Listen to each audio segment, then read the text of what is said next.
Բարի երեկո, ժամը 20-ն է, Ազատության ուղիղ եթերում լրատվական կենտրոնն է, այսօրվա թեմաներն են։ Բոլոր բյուջետային աշխատակիցների աշխատավարձը բարձրացել է, բացի падգամավորից։ Ազգային ժողովի նախագահն արդարացնում է падգամավորներին մոտ 3 միլիոն բաժանելու իր աղմկահարույց որոշումը։ Իհարկե ցածր են ստանում եւ դա մեծագույն խնդիր է։ Ադրբեջանի արտգործնախարարն ասել է, թե ըստ Երևանի ստացած հավաստիացումների Թրամփի ուղին Ռուսաստանին չի առնչվելու։ Ադրբեջանական բենզին ներկրած Խաչատուր Սուքիասյանի ընկերությունը վառելիքի վաճառքի քառապատկում է արձանագրում։ Էժաներնի քուրջան, լցենք էթա։ Ավելացրու ապեր։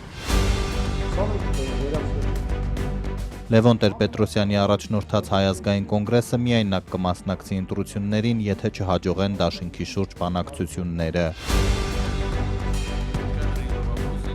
Խաղաղության ամերիկյան պլանի շուրջ բանակցությունների ֆոնին մերձկրեմլյան կոմերսանտը գրում է, որ Պուտինը պատրաստ է զիջումների։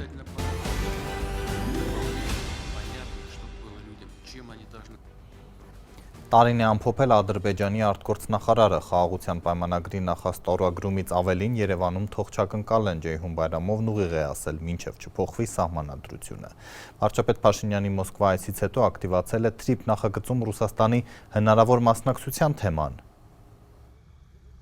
Երևանը Բաքվին հայտնել է, որ TRIP-ով անցնող երկաթուղու հատվածը չի վերաբերում Ռուսաստանին։ Տարեկան ամփոփիչ ասուլիսում հայտարարել է Ադրբեջանի արտաքին գերատեսչության ղեկավարը։ Mən düşünürəm ki, Ermənistan tərəfi Հնարավոր է Հայաստանը ստանձնելով TRIP-ի մասով պարտավորությունները նաև հաշվի է առել երկաթուղու մասը։ Ջեյհուն Բայրամովը նկատել է, որ երկաթուղու կառավարման պայմանագիրը Հայաստանի եւ Ռուսաստանի միջև գործում է մինչև 2038 թվականը, բայց ըստ նրա հայկական կողմը Բաքվին բացատրել է իր դիրքորոշումը։ Ըստ այդմ Սյունիքում կառուցվելիք երկաթուղու հատվածը Ռուսաստանին չի վերաբերում, քանի որ կոնցեսիոն պայմանագրի կնքման պահին այդ երկաթուղին պարզապես գոյություն չուներ։ məlum olan faktları qeyd edə bilər. Հետևաբար հնարավոր չէ պայմանագրում ներառել այն, ինչ պարզապես չկա։ Ermənistan tərəfinin mövqeyini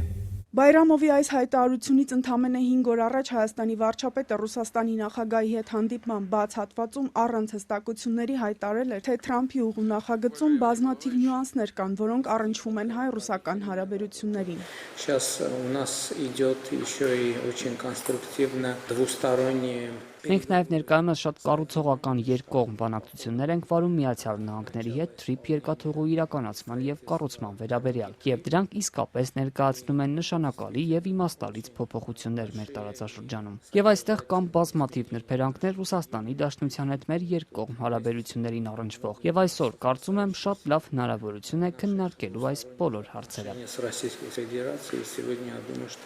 Очень хороший повод все эти вопросы обсудить. Ռուսաստանի նախագահն իր հերթին ասել էր, թե հայկական կողմի բարձրացրած հարցերի շուրջ համատեղ կաշխատեն։ Ավելի վաղ Ռուսաստանի արտգործնախարարության պաշտոնյան պնդել էր, թե առանց Մոսկվայի մասնակցության գործընկերները չեն կարող գործարկել Թրամփի ուղին, քանի որ Հայաստանում գործող երկաթուղին ռուսական ընկերությունն է կառավարում։ Վաշինգտոն սամիտində həmçinin Azərbaycan Respublikasının əsas hissəsi ilə Մոտ 3 ժամ տևած ասուլիսում Բայրամովն անդրադարձել է նաև նախաստորագրված խաղաղության համաձայնագրին, պնդելով ստորագրման նախապայմանը փոխել Հայաստանի սահմանադրությունը, որում չնայած հակառակի մասին Երևանի պարբերական հավաստիացումներին Բաքուն տարածքային պահանջ է տեսնում։ Ermənistan konstitusiyasında Azərbaycana qarşı hələ də mövcud olan ərazi iddialarının aradan qaldırılması Ադրբեջանի գլխավոր դիվանագետը այս մի պայմանին այսօր ավելացրել է ևս մեկը՝ TRIP նախագծով ստանձնած պարտավորությունների լիարժեք կատարումը։ Հայաստանի վարչապետը հայտարարում է, թե Սյունիքով Ադրբեջանը Նախիջևանին կապող Թրամփի ուղու շինարարությունը գործնականում կմեկնարկի 2026-ի երկրորդ կեսին։ Ըստ Ադրբեջանի նախագահի, իրենց տարածքում շինաշխատանքները կավարտվեն գարնանը։ Բայրամովի ասուլիսի գերակշիռ մասն ընդհանուր առմամբ հայ-ադրբեջանական հարաբերությունների մասին էր։ Արտգործնախարարը բարիկամքի դրսևորում է համարել Ադրբեջանի տարածքով Հայաստան ներմուծվող բեռների համար տարանցման արգելքի վերացումը։ Անդրադարձել նաև ադրբեջանական բենզինի վաճառքին, հավելելով, թե այլ ոլորտներում առևտուր եւս հնարավոր է։ Ընդ որում Բայրամովի պնդմամբ Բաքուն Թբիլիսիի հետ կարողացել է լուծել տարանցման բարձր սակագնի խնդիրը։ Ölkəmizdən Ermənistana yük tranziti ilə bağlı mövcud olan məhdudiyyətlər Հայաստանից ստացվել է նավթամթերքի վաճառքի վերաբերյալ հարցում եւ բարձրացվել է Վրաստանի տարածքով տեղափոխման հարցը։ Վրաստանի կողմից կիրառվող սակագինը իսկապես շատ բարձր է։ Սա հարցեր առաջացրեց Ադրբեջանում։ Վրաստանի ղեկավարությունն անհապաղ միջամտեց եւ խնդիրը լուծվեց։ Սակագինը համաձայնեցվեց ընկերությունների միջև լիովին համապատասխանելով շուկայական պայմաններին։ Սա ցույց է տալիս, որ Ադրբեջան-Վրաստան հարաբերությունները բարեկամական են։ Կարծում եմ, այս հարցը լուծվել է եւ այդ ուղին կրկին կօգտագործվի։ Թբիլիսին ադրբեջանական բենզինի տարանցման համար առաջին անգամ գումար չէր գանձել հայկական կողմից։ Առայժմ հայտնի չէ, թե որքան կկազմի գինը, եթե հայկական ընկերությունները դարձյալ բենզին ներմուծեն Ադրբեջանից։ Մյուս հարցը, որին անդրադարձել է Բայրամովը, հայ-ադրբեջանական սահմանազատումն է, որի գործնական աշխատանքները կանգ են առել անցած տարի Տավուշի հատվածում մոտ 12 կիլոմետր սահմանազատելուց հետո։ Բայրամովը վստահեցրել է, թե գործընթացը շարունակվում է։ Dövlət sərhədinin delimitasiyası üzrə Dövlət Komissiyasının Երկու երկրների սահմանազատման հանձնաժողովներն ինտենսիվ աշխատում են։ Սահմանազատման գործընթացը չնայած քաղաքական է, ներառում է բազմաթիվ տեխնիկական մանրամասներ։ Համաձայնություններ են ձեռք բերվել ընդհանուր մոտեցման վերաբերյալ։ Գործընթացը կիրականացվի հյուսիսից հարավ։ Ադրբեջանական Գաբալայում սահմանազատման հանձնաժողովների վերջին հանդիպումից հետո կողմերը պայմանավորվել էին հաջորդն անցկացնել Հայաստանում։ Ջեյհուն Բայրամովը նաև չի բացառել իր այցը Հայաստան, ինչպես նշել է, եթե դա է պահանջում Ադրբեջանի ազգային շահը, բայց երբ եւ ինչ միջոցառման շրջանակում չի հստակեցրել։ Նա միաժամանակ ըստ էության բացառել է, որ Իլհամ Ալիևը մասնակցի Երևանում այս գարնանը անցկացվելիք եվրոպական քաղաքական համայնքի գագաթնաժողովին։ Խաչատուր Սուքիասյանի ընտանիքին պատկանող Մեգատրեյդ ընկերությունը, որ ադրբեջանական բենզինի ներկրողներից է, հայտնել է, որ վառելիքի վաճառքը նախորդ օրերին քառապատկվել է։ Բենզալացակայաններում էլ մեր տեսախցիկը արձանագրել է էժան բենզինի մեծ պահանջարկը։ Չնայած բոյկոտի կոչերին, հայտարարություններին, թե այդ գումարներով Ադրբեջանը զինվում է, հայկական կողմը Բաքվին առաջարկում է առևտրաշրջանառությունն արդեն ուղիղ կազմակերպել առանց Վրաստանով տարանցման։ Իշխանական պատգամավոր Խաչատուր Սուքիասյանի ընտանիքին պատկանող Ռանոել բենզալացականներում արդեն երկրորդ օրն է ադրբեջանական պրեմիում տեսակի բենզինը վաճառվում է 430 դրամով 520-ի փոխարեն։ Ինչպես Ազատությանը տեղեկացրել էր ադրբեջանական բենզինը գնած Մեգատրեյդ ընկերությունը, անցած օրերին ադրբեջանական բենզինի վաճառքը քառապատկվել է։ Ավելին էկոնոմիկայի նախարար Գևորգ Պապոյանը Ազատությանը տեղեկացրել էր, որ ադրբեջանական բենզինը հերթի տակ է վաճառվում։ Փորձենք տեղում հասկանալ, թե ինչ է կատարվում։ 430 դրամանոց ադրբեջանական բենզինիդ կապած այդ բենզինն եք լցնում հենց դուք։ Չէ, ճիշտ ասած պրեմիում եմ մենակ լցնում։ Պրեմիումը հենց դա է։ Հա, չգիտեմ։ Չէ, չգիտեի։ 430 դրամը 520-ից դարձել։ Հա, նոր տեսա, բայց ինձ թվաց, որ ինձ թվաց։ Չէ, որ ադրբեջանական բենզին։ Չէ։ Իսկ գիտեք, տարբեր քննարկումներ կան, մի մասն ասում է, որ պետք չէ ադրբեջանական վառելիքը գնել, մյուս մասը հակառակ կարծիքին է, որ պետք է առևտուր անել հարևանների հետ։ Դուք ինչ կարծիք ունեք։ Ես կասեմ, որ հա, ավելի շատ համաձայն եմ, որ առևտուր անենք հարևանների հետ։ Այսինքն ծախումը բենզինի ձեզ չի հուզում։ Չէ։ Տեղյակ եք, որ այս էժան բենզինը ադրբեջանական է։ Հա, հետո ինչ։ Հա։ Թուրքական շորեր հագնում եք, ադրբեջանական բենզին չեք ուզում լցնեք։ Ոչ մի խնդրեմ չեմ տենում։ Իսկ օրինակ տեսակետ կա, որ քանի գերիներ ունենք, քանի մեր տարածքները ադրբեջանցիները օկուպացրել են։ Այդ իրանց տեսակետն է։ Քանի գերիներ ունենք, թուրքական շորեր հագնում են։ Հա։ Այդ իրանց չի խանգարում։ Գինը ինչպես է, զուտ գինը։ Գինը ավելի լավ է, քան թե եղած գները մյուս բենզինների։ Որակին ծանոթ եք ադրբեջանական բենզինի, թե առաջի անգամ եք։ Չէ, լցրել եմ արդեն։ Նորմալ է։ Նորմալ է, նորմալ քշվում է։ Այո։ Ադրբեջանական այդ պրեմիում տեսակի բենզինն եք լցնում։ Ես շատ գիտեմ որտեղի բենզինն է։ Որ ադրբեջանական է։ Այդ 430 դրամանոցը ադրբեջանական է։ Հեղիաթ չեմ։ Իսկ չեք զարմացել, որ 520-ից 430 է դարձել։ 430 բենզին կա։ Այո, հենց նայեք 430։ Հա։ Վայմանել շատ կլցրի։ Տեղյակ եք, չէ՞ որ ադրբեջանական բենզինը ինչ կարծիք ունեք։ Նորմալ է։ Ինչ կարծիք ունենամ։ Էժան բենզին է լցում ենք։ Էական չի, թե որտեղից են։ Չէ։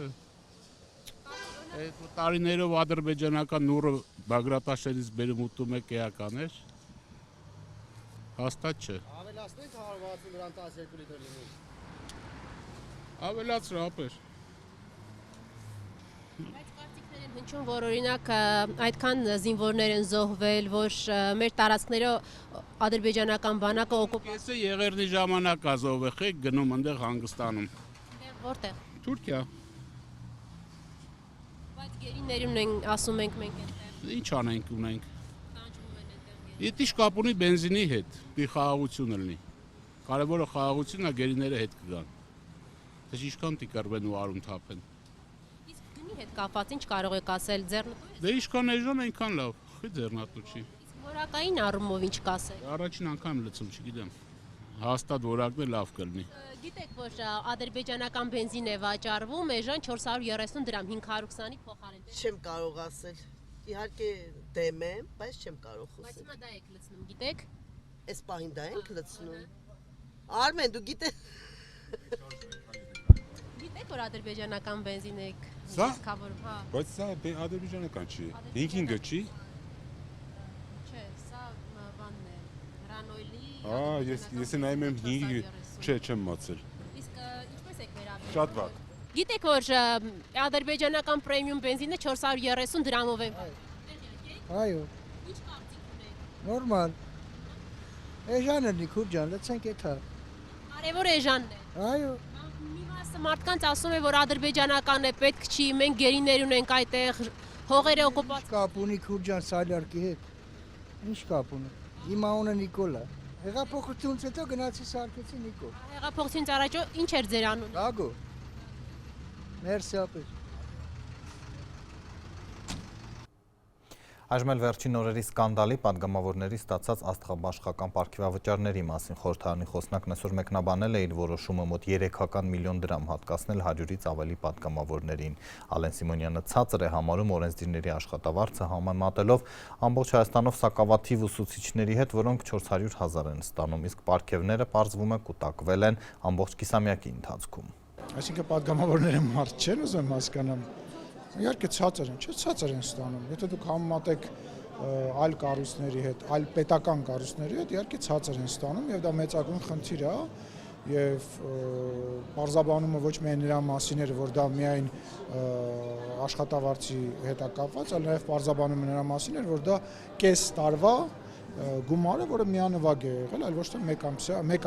անգամյա վճար։ Բոլորին, նախարարներին, փոխնախարարներին, ոստիկաններին, ուսուցիչներին, բոլոր բյուջետային աշխատակիցների աշխատավարձը բարձրացել է, բացի պատգամավորից։ Ուրեմն դա մոտավորապես մի 500-ից 700 000 մարդ է, բոլորին։ Հայաստանի Հանրապետությունը պարլամենտական երկիր է եւ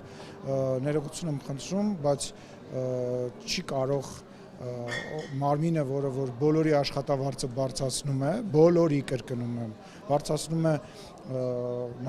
ավելի ցածր ստանա, քան նախարարը, նախարարի տեղակալը եւ եթե պետությունը ձև է գտել, որպեսզի բոլոր մնացած պետական աշխատողների աշխատավարձը բարձրացնի, ներողություն եմ խնդրում, բայց 107 պատգամավորը չեմ կարծում, որ այս երկրի ամենամեծ պատիժ կրող մարդիկ են։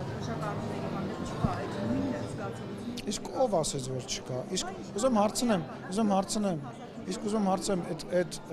թոշակները, որ բարձրացել են, այս կառավարությունը, այս իշխանությունը եւ այս ազգային ժողովը չի արել, այն թոշակառուները, որոնք որ իրենց աշխատավարձը բարձրանում են, արվում է դա այս մարմնի կողմից։ Այն ճանապարհները, որոնք որ վերանորոգվում են, արվում է այս կառավարության եւ այս գումարների միջոցով, եւ դա արվում է նաեւ ազգային ժողովը։ Կան ԿՊԱ-կան պատգամավորներ, որոնց անունները ես չեմ հիշի, այս պահին, որոնք երբեք ամբիոնից չեն խոսել, երբեք որևէ հարց չեն բարձրաձայնել, ֆիզիկական ներկայությամբ եկել են, կոճակը սեղմել ու գնացել են։ Հիմա այդ քաղաքացիական պայմանագիր խմբակցության այդ պատգամավորները կամ ինչպես կարելի է համահավասար բոլորին դիտարկել։ Այս պարգևատրումների երևույթը ես դիտարկում եմ ընդհանուր անպատասխանատվության մթնոլորտում, որովհետև Նիկոլ Փաշինյանի իշխանության, Ալեն Սիմոնյանի ղեկավարության տարիներին խորհրդարանում եւ ընդհանրապես պետական համակարգում բյուջեի գումարները ծախսվում են այնպես, ինչպես իրենք են ցանկանում։ Իրենք որոշել են պարգևավճար, կտան այսքան պարգևավճար, չեն որոշել, չեն տա, կհիշեք այն ժամանակ էլ ընդդիմադիր պատգամավորներին չէին տալիս պարգևավճար, տալիս էին միայն քաղաքացիական պայմանագիր կուսակցության ներկայացուցիչներին։ Ես չեմ կարող ասել, որ զինվորականները, ուսուցիչները, մանկապարտեզի դասվարները, կրթական մյուս հաստատությունների ներկայացուցիչները ստանում են բարձր աշխատավարձ։ Սա մեծ խաբեություն է եւ նաեւ նույնիսկ ատեստացիա անցած զինվորականները չեն ստանում բարձր աշխատավարձ, ինչին որ իրենք արժանի են։ Փոխարենը պարեկները ու մյուս ավելի հանգիստ ծառայություն իրականացնողներն են ստանում ավելի բարձր աշխատավարձ։ Հետևաբար խոսել դրա մասին, որ նրանք բարձր են ստանում, հետևաբար պետք է պատգամավորներն պարգևավճար ստանան, դա ընդունելի չէ։ Բաքվում ավարտվում է Արցախի ղեկավարության դատավարությունը, նկատի ունենալով դրա ընթացքն ու դատախազի պահանջած խիստ պատժաչափերը, մեղադրական վճիռներն ըստ ամենայնի անխուսափելի են։ Այդպես էլ որևէ անկախ փաստաբանի, իրավապաշտպանի ու լրագրողի չհաջողվեց դահլիճ մտնել կես տարվա դադարից հետո վերջապես Կարմիր խաչն է կարողացել տեսակցել հայերին։ Երրորդ օրն է Բաքուն լռում է առողջական ինչ վիճակում է Վագիվ Խաչատրյանը։ Հայգերին դեկտեմբերի 22-ի գիշերը բանտից Յենի կլինիկա հիվանդանոցի վերակենդանացման բաժանմունք էր տեղափոխվել։ Ծայրահեղ ծանր վիճակում սրտի բարդացած խնդիրներով։ Առաջին օրը բաժանմունքի ղեկավարը կարճ տեղեկություն տվեց։ Xəstədə müsbət dinamika qeyd olunmuşdur. Այս պահին բուժառուն դուրս է եկել կյանքին սպառնացող կրիտիկական վիճակից, սակայն նրա վիճակը նախկինի պես գնահատվում է ծանր։ Բուժումը շարունակվում է վերակենդանացման բաժանմունքում, ինտենսիվ հսկողության ներքո։ İntensiv nəzarət altında. Սա առաջին ու այս պահին դեռ վերջին տեղեկությունն է, որ տարածել է Ադրբեջանն իր բանտում ավելի քան 2.5 տարի պահվող հայ գերու մասին։ Մարդու իրավունքների եվրոպական դատարանում Հայաստանի շահերը ներկայացնող միջազգային իրավական հարցերով ներկայացուցիչը նույնպես որևէ հայտարարություն չի տարածել։ Երեկ Ազատությունը Խաչատրյանի առողջական վիճակի վերաբերյալ հարցեր վարչապետին ուղղել։ Մեր մարմինները այո տեղեկություններ են հավաքում եւ փոխանցում եւ այս պահին հրապարակային հայտնի տեղեկությունից ավել տեղեկություն չեմ կարող հայտնել։ Ըստ այդ մարմինների հավաքած տեղեկության առողջական ինչ վիճակում է այժմ հայ գերին, ոչ մի հստակություն։ Վագիվ Խաչատրյանի սրտի խնդիրները նոր չեն, Ադրբեջանի ուժայինները նրան առևանգել էին Հակարիի անցակետից, երբ Երևան սրտի վիրահատության էր գալիս։ Ընտանիքի հետ Խաչատրյանը հոսպիտալացվելուց 3 օր առաջ էր խոսել։ Բաքվի բանտերում պահվող բոլոր 23 գերիներին դեկտեմբերի 24-ին ու 25-ին այցելել են Կարմիր խաչի պատվիրակները։ Այդ այցելությունը կազմակերպվել է Ժնևի կենտրոնակայանի կողմից եւ թիմը, որը մեկնել է Ադրբեջան, դա պատվիրակներ էին, մեր կազմակերպության ներկայացուցիչները, որոնցից մեկը բժիշկ էր։ Կազմակերպության հայաստանյան գրասենյակի ներկայացուցիչ Զարա Ամատունին շեշտում է, անհատականացված ոչինչ ասել չեն կարող։ Միայն այն, որ ամառվանից հետո սա առաջին հնարավորությունն էր Կարմիր խաչի համար մտնել ադրբեջանական բանտեր, զրուցել անազատության մեջ պահվող բոլոր հայ գերիների հետ։ Այս այցի շրջանակներում հնարավորություն է տրվել անձանց ընտանիքների հետ հաստատել կապ, ինչպես նաև այցի հիմնական նպատակը եղել է պահման պայմանների գնահատումը, անձանց առողջական վիճակի ստուգումը եւ նրանց հանդեպ վերաբերմունքի հետ կապված հարցերը։ Կարմիր խաչի պատվիրակներն Ադրբեջանի իշխանությունների ճնշմամբ այդ երկրից հեռացան սեպտեմբերի 3-ից գրասենյակը փակվեց։ Արդյոք այժմ Ժնևից պատվիրակները Բաքու են հասել այնտեղից հնչող ահազանգերից հետո։ Վագիվ Խաչատրյանի առողջական վիճակի վատթարացումից առաջ էլ գերիներից Վիգեն Էուջեքյանն էր ընտանիքին պատմել, որ սնունդ չունի, քայլել չի կարողանում, բուժօգնություն չկա։ Ըստ Զարա Ամատունու իրենց աշխատանքը չի դադարել անկախ Բաքվի գրասենյակի փակումից։ Խնդիրները, որոնք կապված են պաշտպանված անձանց հետ, մշտապես կարող են հայտնվել այս կամ մյուս ժամանակահատվածում եւ դրանով չէ, որ պետք է առաջնորդվի մեր կազմակերպության, այսպես ասած, աշխատանքը, այլ ընդհանրապես հաշվի առնելով, որ այդ մարդիկ այսպես թե այնպես պաշտպանության կարիք ունեն, դա է դրդապատճառը, որ կազմակերպությունը փորձում է ամեն կերպ, ամեն բարագայում իր ծառայությունները առաջարկել եւ ի վերջո հասանելի դառնալ։ Ումբակի բանտում Կարմիր խաչի թիմին տեսել ու ուրախացել է Վիգեն Էուջեքյանը։ Նրա հետ կինը Լինդան է խոսել։ Շատ զարմացած էր, շատ ուրախ։ Ընդամենը 3 րոպե ենք խոսել։ Ասաց Լինդա, ինձ ուտելիք ու ծխախոտ են բերել։ Զարմացած եմ։ Վիգեն Էուլջեքյանն ավելի քան 5 տարի է գերության մեջ է, շուրջ 1 ամիս առաջ կնոջն ասել էր ուտելու բան չկա, թեյ ու հաց է միայն, նաև առողջական խորացող խնդիրներ ուներ։ Մի ամիս առաջ, երբ զանգեց, ասաց Լինդա, քայլել չեմ կարողանում, ցավերս շատ են, դեղ չեն տալիս, բժիշկ չկա։ Այժմ Լինդան սպասում է զանգի, Կարմիր խաչից հույս ունի նրանցից տեղեկանալ ամուսնու առողջական վիճակի մասին։ Վիգենը նաև նամակ է ուղարկել, այն դեռ ընտանիքին չի հասել։ Շատ դժվար է մեզ համար, բայց ինչ կարող ենք անել, աղոթել միայն։ Ամեն չորեքշաբթի զանգում է կոնկրետ ժամերը չգիտենք։ Ինքը միշտ լավն է ասում, ինքը տես բան չի ասում։ Ուղղակի ասում է դուք որ լավ լինեք, ես լավ եմ զգալու ասում, արխայի մնացեք, սաղ լավ է, մի մտածեցին մասին։ Գերիներից մեկի մայրը Կարմիր խաչի աշխատակիցների այցից տեղյակ չէր։ Խոսացել է, առավոտ շուտ է խոսացել։ Ինքը արդեն չեք իմացել, որ իրան այց են կատարել, թե չէ։ Մայրն ապրում է չորեքշաբթիից չորեքշաբթի։ Այդ օրը վաղ առավոտյան նստում է հեռախոսի դիմաց ու անշարժ սպասում որդու մի քանի րոպեանոց ձայնին, որպեսզի ապրի ևս մեկ շաբաթ։ Իդեպ այսօր հետաձգվել է Ռուբեն Վարդանյանի դատավարությունը ըստ Բաքվի առողջական խնդիրների պատճառով այլ մանրամասներ չեն հաղորդվում։ Լրատվական կենտրոնն է եթերում, օրվա լուրերը թարմացվում են նաև մեր Telegram-ի ալիքում, իսկ թողարկման երկրորդ հատվածում դիտեք։ Լևոն Տեր-Պետրոսյանի առաջնորդած Հայ ազգային կոնգրեսը միայնակ կմասնակցի ընտրություններին, եթե չհաջողեն դաշինքի շուրջ բանակցությունները։ Խաղաղության ամերիկյան պլանի շուրջ բանակցությունների ֆոնին մերձ կրեմլյան կոմերսանտը գրում է, որ Պուտինը պատրաստ է զիջումների։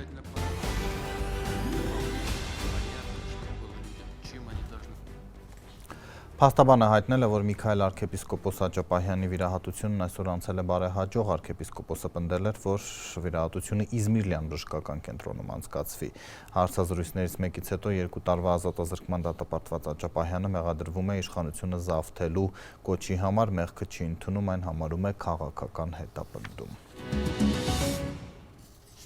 Առաջին նախագահ Լևոն Տեր-Պետրոսյանի առաջնորդած Հայ ազգային կոնգրեսը ընտրություններին կմասնակցի միայնակ, եթե չհաջողեն դաշինքի շուրջ բանակցությունները։ Չեն բանակցում իշխանության եւ նախկին նախագահներ Ռոբերտ Քոչարյանի ու Սերժ Սարգսյանի հետ, թեև անցած անգամ Տեր-Պետրոսյանը հենց նրանց էր դաշինք կազմելու առաջարկ արել ու մերժվել։ Կոնգրեսը 2026-ի համար վարչապետի թեկնածու ունի։ Առաջին նախագահ Լևոն Տեր-Պետրոսյանի ղեկավարած Հայ ազգային կոնգրեսն այսօր հայտարարեց առաջիկա խորհրդարանական ընտրություններին մասնակցելու որոշման մասին։ Վարչապետի թեկնածուն Լևոն Զուրաբյանն է այս որոշումները, ինչպես կուսակցության փոխնախագահը հայտարարեց, համաձայնեցրել են Տեր-Պետրոսյանի հետ։ Կոնգրեսն ընտրապայքարի մեջ է մտնելու մի հիմնական օրակարգով, թույլ չտալ, որ Նիկոլ Փաշինյանը վերընտրվի։ Մեր երկիրը գտնվում է վտանգավոր ինքնիշխանության կորստի փուլում, մենք կորցնում ենք մեր պետականությունը եւ այս փուլում բոլոր նրանք, ովքեր ընդհանուր խորհրդարաններում խնդիր են դնում, ուղղակի նպաստում են իշխանությունների օրակարգին։ Մեր խնդիրը շատ ավելի հավակնոտ է, շատ ավելի մեծ է, շատ ավելի մտահոգիչ է եւ մենք մտնում ենք նախնական պայքարի մեջ առավելագույնը մեծ դաշինք կամ այդպիսի դաշինք ձևավորելու համար, որով հնարավոր լինի մեր երկիրը փրկել ուղարկել գահանջուց։ Նախընտրական դաշինք ձևավորելու համար քաղաքական որ ուժերի հետ է բանակցում ՀԱԿ-ը, կուսակցության ներկայացուցիչները չմանրամասնեցին։ Լևոն Զուրաբյանը միայն հաստատեց, երկար ժամանակ քննարկումներ ունեցել են մարդու իրավունքների նախկին պաշտպան Արման Թաթոյանի հետ, բայց անարդյունք, վերջին ամիսներին էլ առհասարակ Թաթոյանի հետ քննարկումներ չկան։ Թե ինչու համաձայնության չեն հասել, Զուրաբյանը փակագծեր չբացեց։ Ինձ համար մի քիչ անհասկանալի էր իրենց քաղաքական ուղերձները, բայց դա ես ոչ որպես մեղադրանք, ոչ որպես ինչ-որ նախատինք չեմ ներկայացնում, ապագայում կարող են լինել ինչ-որ բանակցություններ, կտեսնենք, ես ինչ-որ հատուկ մեկին չեմ բացառում, բայց դա կերևա, բայց ես կարծում եմ, որ կան այսպես ասեմ, ավելի կարևոր ուժեր, ում հետ այ արժի լրջորեն բանակցել։ Այս դեպքում էլ ՀԱԿ փոխնախագահը քաղաքական ուժերի անուններ չտվեց, որոնց հետ ինչպես ինքը ձևակերպեց, պետք է լրջորեն բանակցեն։ Փոխարենը ասաց, նախընտրական դաշինք չեն կազմի երկրորդ եւ երրորդ նախագահներ Ռոբերտ Քոչարյանի եւ Սերժ Սարգսյանի ղեկավարած ուժերի հետ։ Զուրաբյանն այսօր արձագանքեց մեր ձևով շարժման համակարգող Նարեկ Կարապետյանին։ Սամվել Կարապետյանի եղբորորդին անցած շաբաթ հայտարարել էր, որ Հայաստանի 4 առաջնորդներից որևէ մեկը չպետք է հավակնի ստանձնել երկրի կառավարումը։ Ինչ վերաբերվում է Նարեկ Կարապետյանի ասացին, դե մենք չենք էլ ներկայացրել տենց հայտ։ Այսինքն առաջին նախագահի վարչապետության հայտ մենք չենք էլ ներկայացրել ինչպես տեսակ։ Այսինքն դա այլևս մեզ չի վերաբերվում, եթե կարող էր վերաբերվել։ Խորհրդարանական ընտրություններին կես տարուց էլ քիչ ժամանակ է մնացել։ Մասնակցության մասին հայտարարել է երկրորդ նախագահ Ռոբերտ Քոչարյանը, թե ինչ ձևաչափով եւ ով կգլխավորի ցուցակը դեռ հայտնի չէ։ Նիկոլ Փաշինյանին հեռացնելու համար ընտրություններին մասնակցելու են նաեւ Սամվել Կարապետյանի թիմը, Էդմոն Մանուկյանի ղեկավարած Լուսավոր Հայաստանը։ Այս ուժն էլ կողմնակից են դիմադիր մեծ դաշինքներ ձևավորելուն։ Եվ ընդդիմադիր դաշտը պետք է հանդես գա խոշոր բևեռներով։ Այո, մենք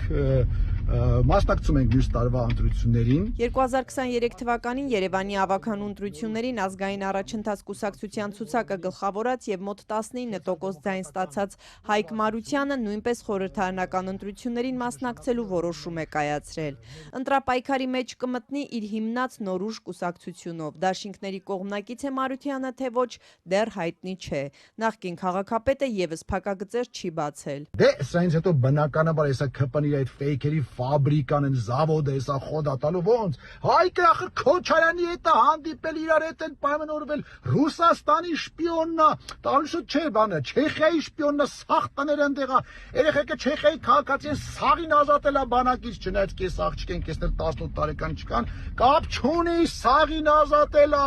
Դե բանը չմոռանաք են կլոունը, մեյմունը, մի խոսքով էլ ենգի բարևի սաղ այդ պատմությունները կասեք, ոչ մի խոսքով խոդ եք տալի այդ ամեն ինչը։ Եվ մինչ ընդդիմադիրները Նիկոլ Փաշինյանին իշխանազրկելու տարբեր սցենարներ են քննարկում, ազգային ժողովի նախագահն այսօր դարձյալ պնդել է։ Քաղաքացիական պայմանագիրը 2026 ընտրություններին ավելի շատ ձայն է ստանալու, քան ստացել է 2021-ին։ Որովհետև եթե 2021 թվականին, երբ որ մեր վրա կրակում էին եւ մեզ ուզում էին մորթեին եւ սպանեին եւ պատերազմից անցել էր 6 ամիս, մենք կարողացանք 54% ստանալ։ Դրանից հետո, երբ որ Հայաստանի Հանրապետությունը այսօր ապրում է խաղաղ երկնքի տակ եւ մենք գրեթե 2 տարի կրակոց չունենք եւ զոհ չունենք եւ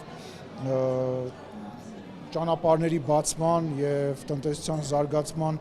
առաջին քայլերն են տեղի ունենում եւ միևնույն ժամանակ, երբ որ ընդդիմախոսները նույն հին սկավառակն են պտտում 2020 թվականի պատերազմի մեջ մեզ մեղադրելով եւ որևիցե նոր բան չեն առաջարկում, ինչով են մեզ կրելու, նկատի ունեմ ինչ խոսույթով են մեզ կրելու։ Հայ ազգային կոնգրեսի վարչապետի թեկնածու Լևոն Զուրաբյանն այսօր դարձյալ պնդում էր գործող իշխանության խաղաղության օրակարգը կեղծ է, ստորագրված չէ խաղաղության պայմանագիրը եւ Նիկոլ Փաշինյանի ընտրվելու դեպքում Հայաստանը նոր աղետների առաջ է կանգնելու։ Խաչատուր Սուքիասյանին պատկանող բենզալցակայաններին վերադառնալով այժմ էլ դրանց կառուցման օրինականության մասին ահազանգի հետքերով քաղաքային իշխանություններին խիստ քննադատող Արթուր Չախոյանն է կրկին բարձրաձայնում, թե դրանք ապօրինի են եւ դա են վկայում անգամ քաղաքապետարանի տրամադրած փաստաթղթերը։ Երևան քաղաքի կառուցված բոլոր, նշում եմ, բոլոր գալ բենզալցակայանները կառուցվել են առանց շինարարական թույլտվություն։ Ի ապացույց ունեմ փաստաթղթեր։ Քաղաքացիական ակտիվիստ Արթուր Չախոյանն է այս մարտահրավեր նետող հայտարարության հեղինակը։ Պնդում է մանրակրկիտ ուսումնասիրել է այս ընկերության բենզալցակայանների տարբեր էսկիզներ, պաշտոնական փաստաթղթեր եւ հետեւություն արել։ ԿՊԱ-ական падգամավոր Խաչատուր Սուքիասյանի ընտանիքի հետ կապված բիզնեսը քաղաքային իշխանության հովանու ներքո է գործում։ Ամենաթարմ օրինակը ըստ ակտիվիստի Միասնիկյան պողոտայի վրա հենց հիմա ընթացող շինարարությունն է։ Սա Միասնիկյան պողոտայի բենզալցակայանն է, որը կառուցվում է ապօրինի առանց շինարարական թույլտվության։ Քաղաքապետարանից ստացած պաշտոնական գրությունն է ցույց տալիս, որտեղ քաղաքային իշխանությունը նախ հաստատում է, որ օգոստոսի 8-ին համաձայնեցրել է էսքիզային նախագիծը, սակայն ընդունում, որ ամիսներ անց երկու արձանագրություն է կազմել խախտումների վերաբերյալ։ Նշված հասցեում առանց համապատասխան քաղաքաշինական փաստաթղթերի իրականացվել են հեղուկ վառելիքի կայանի վերակառուցման, հին շինության քանդում, նորի կառուցում, մասնավորապես հորերի իրականացման շինարարական աշխատանքներ, արտաքին պատերի կառուցմամբ, որի կապակցությամբ նոյեմբերի 12-ին վարչական իրավախախտումների վերաբերյալ օրենսգրքի 154-րդ հոդվածի առաջին մասի հատկանիշներով կազմվել է արձանագրություն։ Հոդվածը վերաբերում է շենքեր եւ շինությունների ինքնակամ կառուցելուն, որը սահմանում է տուգանք նվազագույն աշխատավարձի 200 հրապատիկի չափով։ Մի արձանագրություն էլ կազմվել է մետաղական կոնստրուկցիաներով շինության կառուցման շինարարական աշխատանքների իրականացման փաստի կապակցությամբ։ Այսինքն Երևանի քաղաքապետարանը պաշտոնական գրությամբ հայտարարում է, որ այս ինչ աշխատանքներ հիմա իրականացվում են ապօրինյա խախտումներով, բայց ժողովուրդ աշխատանքները հիմա իրականացնում են, շինարարները ներսն են, ոչ ոք չի գալի, չի կասեցնում, չի փակում, չի նկարում, չի հրապարակում, բայց տեսանք անցած տարի, որ նման ապօրինի քաղաքաշինական նորմերի խախտումով գործող բենզալացականները փակեցին։ Քաղաքաշինական նորմերի պահպանմանը մենք պետք է խստորեն հետևենք եւ այսուհետ նմանատիպ խախտումներ ունեցող բենզալացականները անպայմանորեն պետքա վերացվեն։ Նախորդ տարի հունվարի գործակարգավարականիստի ժամանակ էր քաղաքապետ Տիգրան Ավինյանը այս հրահանգը տվել, երբ աշխատակիցը ապամոնտաժված բենզալացականների մասին էր զեկուցում եւ մտահոգություն հայտնում, որ քաղաքում գործող 242 բենզալացականներից 43-ը դեռ շահագործվում են քաղաքաշինական նորմերի խախտումներով։ Այդ 43-ից քանիսն են խախտումները վերացրել։ Արդյոք այդ ցանկում ներառված է Գալֆ ապրանքանիշով որևէ կայան։ Քաղաքապետարանից գրավոր հարցում պահանջեցին, որի պատասխանը դեռ չենք ստացել։ Մինչ այդ Գալֆ Արմենիայի իրավաբանական բաժնի ղեկավար Սվետլանա Եղիազարյանը պնդում է, բոլոր մեղադրանքները անհիմն են, որոշ խախտումներ թույլ են տվել, տուգանվել են, որոշների հետ համամիտ չեն, վիճարկում են դատական համակարգով։ Յուրաքանչյուր դեպքով ինչը մեզ մոտ թերի է եղել, ինչը մեզ մոտ կիսատ է եղել, մենք ենթարկվել ենք վարչական պատասխանատվության։ Հնչում է կարծիք, թե որևէ հովանավորչության տրամաբանություն է գործում Գալֆի համար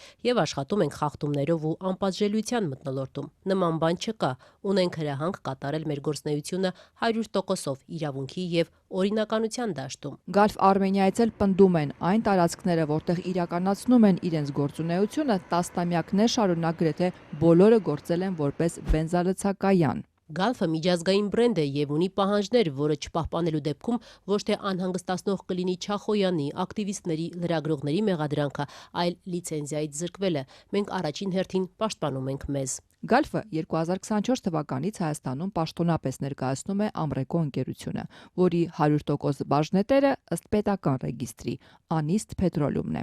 Իսկ ահա Անիստ Պետրոլյումի 50% բաժնետերը Կիպրոսում գրանցված Porima Limited-ն է, մյուս կեսը Megatrade-ն է։ Իսկ Megatrade ընկերությունում բաժնեմասի առյուծի մասը 60%-ը Էդուարդ Ալբերտի Սուքյասյանինն է։ Հենց այս կապն է, որ Չախոյանին թույլ է տալիս եզրակացնել իշխանական падգամավոր Խաչատուր Սուքյասյանի ընտանիքի հետ ասոցացվող Գալֆ բենզալցականները պատահական չէ, որ սնկի պես աճում են։ Դա ակնհայտ քաղաքական որոշում է, որ շուկան բացազատեն եւ իրենք, իրենց բիզնեսը ներդեն։ Դա կներեք, ես ուզում եմ ասեմ, դա բացահայտ, ակնհայտ ռեկետ է։ Այսինքն այն որ ասում են նախկինները, չգիտեմ, բիզնես են գողանում բանը, բիզնեսը հենց սենց են գողանում, ուրիշ ձև բիզնեսը չեն գողանում։ Ճնշում են բիզնեսը, փակում են, փակել են տալի եւ փոխարենը իրանց բիզնեսն է գալի եւ տվյալ դեպքում սա է։ Գալֆի իրավաբանական վարչության ղեկավար Եղիազարյանը հակադարձում է։ Առնվազն ազնիվ չէ նշել մեկ անձի անուն, որը որևէ տեղ հիշատակված չէ եւ հնարավոր չէ ապացուցել որևէ կապ։ Պնդում է, սա հայկական բիզնես չէ։ Գալֆը ունի թե Հայաստանից, թե Վրաստանից սեփականատերեր։ Միջազգային բրենդ է, որը մի քանի երկրների գործունեության արդյունքում է հասել Հայաստան։ Ապամոնտաժված բենզալցականների մեծ մասը հետևյալի մասին էր, որ այդտեղ ոչ մի թույլտվություն, ոչ նախագիծ, ոչ շինթույլտվություն, ոչ մի բան չի եղել, ուղղակի այդտեղ բենզակայանը գոյացել եւ այս տարիներին առանց որևէ այսպես ասած օֆ անելու աշխատել են։ Եվ սա ընդհանրապես լրիվ ուրիշ ժանր է, որը այսօր էլ կա փաստորեն։ Վարչապետի այս հայտարարությունից էլ 1 տարի է անցել։ Մտահոգությունը, որ գործող բենզալցակայանները արդեն աշխատում են օրինական դաշտում, դեռ չի փարատվել։ Միջազգային լրահոսից անցավ նաև կաթոլիկ Սուրբ Ծնունդը, բայց Ուկրաինայում խաղաղություն կամ գոնե հրադադար հաստատելու փորձերը չհաջողվեցին։ Միաժամանակ, սակայն առաջին անգամ Կրեմլից ազդակներ են գալիս, որ որոշ զիջումների են պատրաստ, մի բան, որ Պուտինը բացառում էր։ Ռուսաստանի նախագահը պետական խորհրդի նիստի ժամանակ հայտարարել է, որ պատրաստ է տարածքային որոշ զիջումների գնալ։ Բացի Դոնբասից, գրում է Կրեմլի կողմից վերահսկվող կոմերսանտը, չմանրամասնելով, թե որ տարածքների մասին է խոսքը։ Ըստ թերթի, թեև դեկտեմբերի 24-ի ուշ երեկոյան կայացած նիստը նվիրված էր անձնակազմի վերապատրաստման թեմային, սակայն նախագահն ամենից շատ խոսել է խաղաղության պլանի շուրջ Միացյալ Նահանգների հետ բանակցությունների, դիրքորոշումների, Անկորիջի պայմանավորվածությունների մասին, նաև այն մասին, թե եվրոպացիների հետ բանակցություններից հետո ինչպես ամերիկացիները հրաժարվեցին իրենց որոշ առաջարկներից, ինչը թուլության նշան է որակել։ Վլադիմիր Պուտինը պնդում էր, որ ռուսական կողմը դեռ պատրաստ է անել այն զիջումները, որոնց համաձայնել է Անկորիջում։ Այլ կերպ ասած, նա խոսում է այն մասին, որ Դոնբասը մերն է լինելու։ Նա հայտարարեց, որ Կրամատորսկ, Կոնստանտինովսկ, Սլավյանսկ հանգույցի հարցը քննարկման ենթակա չէ։ Այնուամենայնիվ, հնարավոր է նաև ռուսական կողմից տարածքային մասնակի փոխանակում։